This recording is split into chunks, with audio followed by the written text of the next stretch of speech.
This is K.M. Weiland, and you are listening to the 415th episode of the Helping Writers Become Authors podcast. A few weeks ago, I received an email from a reader who was wondering when my superhero historical Wayfarer is coming out. I haven't talked about it too much lately, since I've been focused on writing Dreambreaker's first draft, but I'm excited to say that Wayfarer's time has come once again. I hope to see this book published by this fall, which means I'm now diving headlong into its final edits. This was an incredibly fun book for me to write, set in 1820 London and featuring a protagonist who can run incredibly fast and, in his own way, jump tall buildings. It was a really fun way to do what I like to do best: mash up historical and speculative elements. You'll be hearing more as we get closer and closer to publication time, especially as I get to dive back into all the fun stuff like commissioning cover art. And now I hope you enjoyed this week's podcast, The Words That Changed Your Life, discovering what made you a writer. For me, it's almost become a cliche answer. I write because stories have always been my language. I write because my very first memory is telling myself a story. Why do you write and what made you a writer are two questions I'm ubiquitously asked in interviews. I can respond to those questions in my sleep. I don't even think about their answers anymore. And that, as I'm realizing, is a shame. As artists, our early influences were more than just the first domino in our journeys. They were more than just formative. They were the experiences that shaped us into the people and writers we have become. Sometimes these influences are conscious. Some writers can recall a specific book or movie that made them say, I want to be a writer. But even in these situations, the subconscious impact is often far deeper and more telling.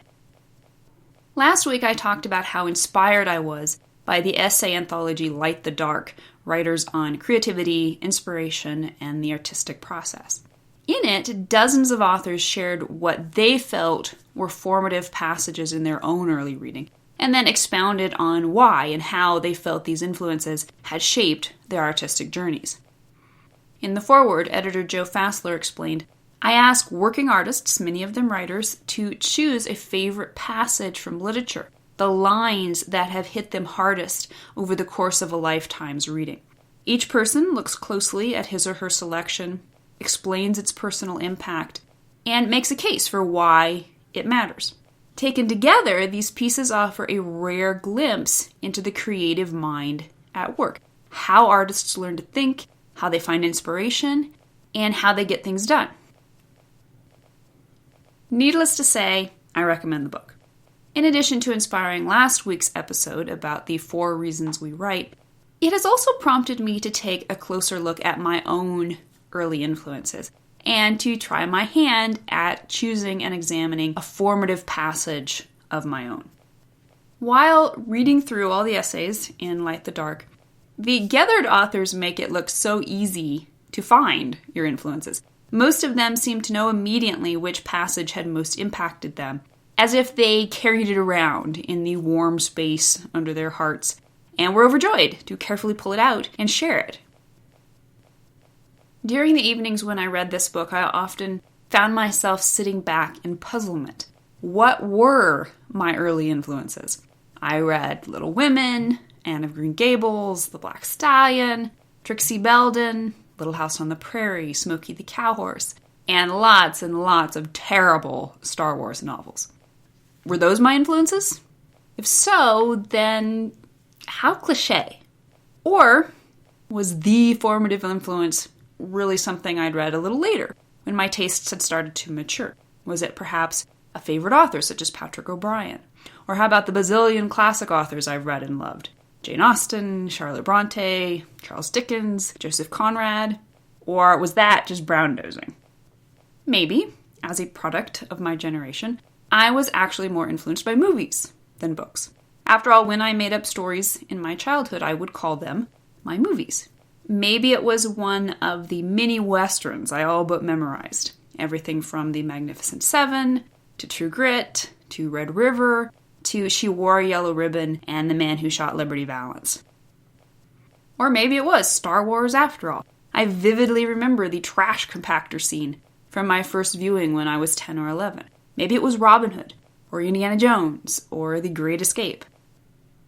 It felt like insanity, and then I was supposed to be able to narrow it down further to one passage that shaped the entirety of my artistic life. It was starting to make me feel less inspired, rather than more. But then I reached the last essay, Neil Gaiman's, in which he blithely subverted the whole premise of the book. He said, "You don't even necessarily understand when you're young where all your influences are coming from, or what they can mean. Nor should you. They compost down anyway. Good influences, no matter how old you are. It's like when you put the scraps onto your compost heap. Eggshells, and it's half-eaten turnips, and it's apple cores, and the like. A year later, it's black mulch that you can grow stuff in. And influences, good ones, are that too. Trying to figure out what's influenced you is as difficult as taking the black mulch and saying this used to be half an apple. Of course. Trying to make our artistic passion the result of a single influence is like trying to define our lives by a single experience. Realizing that took the pressure off. I started thinking about the question from another angle.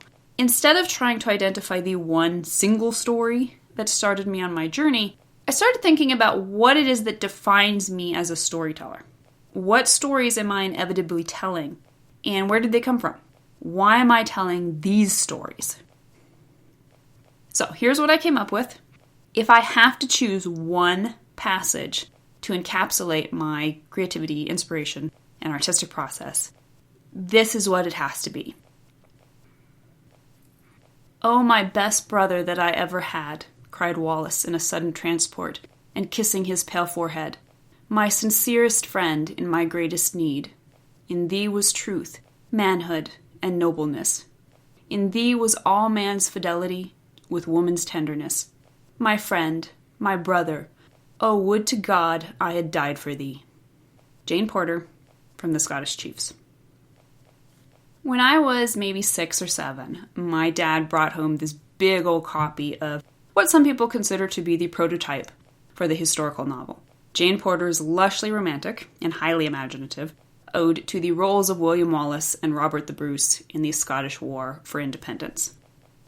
For many years, I would have said this was my favorite book. Looking back now, I can tell you it's historically suspect, blatantly melodramatic, sometimes even silly.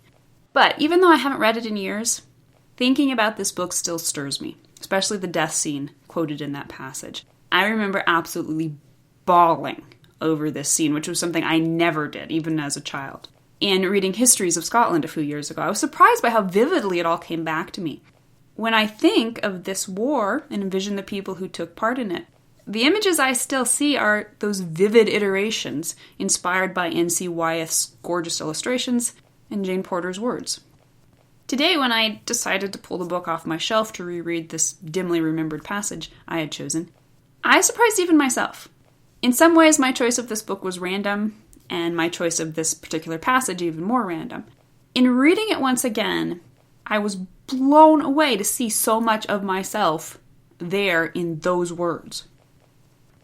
When I look at the body of work I've created over the years, when I think about the stories still in my head waiting to be told, when I examine the stories of others I'm most drawn to and moved by, what I find is that they are inevitably the stories that share the deep archetypal weft of heroic symbolism.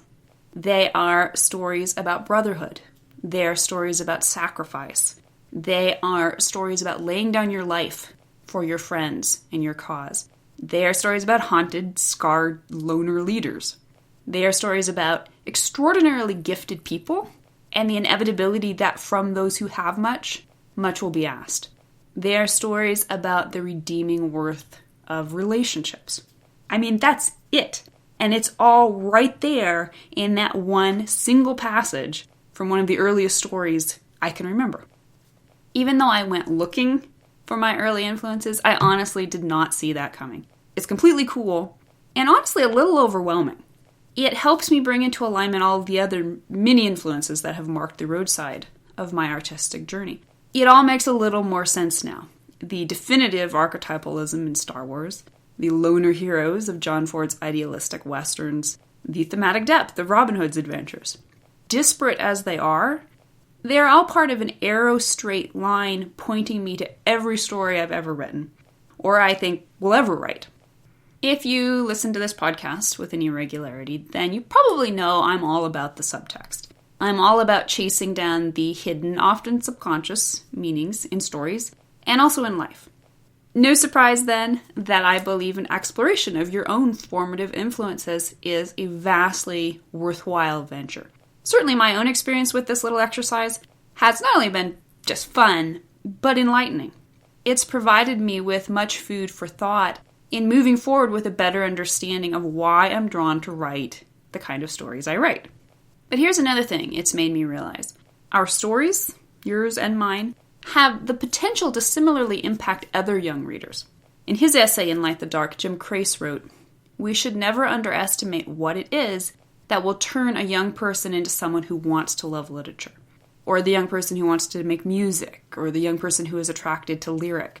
How are these people formed? They're not formed by being sent to do MFAs in creative writing. That's too late. They're formed by early encounters." This week, my young niece had her first encounter with one of my own childhood favorites, Disney's animated Robin Hood.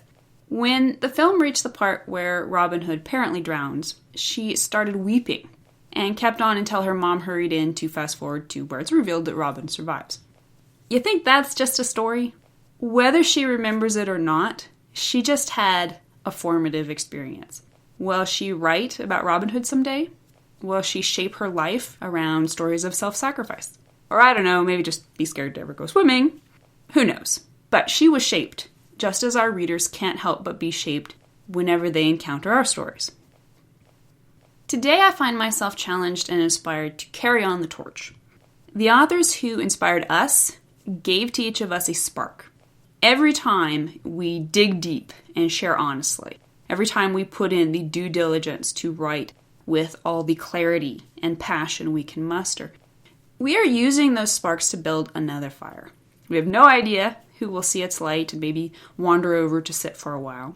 We have even less of an idea which of them will catch an ember, tuck it away in that special place beneath their hearts, and carry it with them for the rest of their lives. But today when you sit down to write, I challenge you to remember somebody well. So go light the dark. Thank you for listening to the Wordplay Podcast. To read a transcript of this episode, you can visit my website at helpingwritersbecomeauthors.com. And be sure to check back again next week.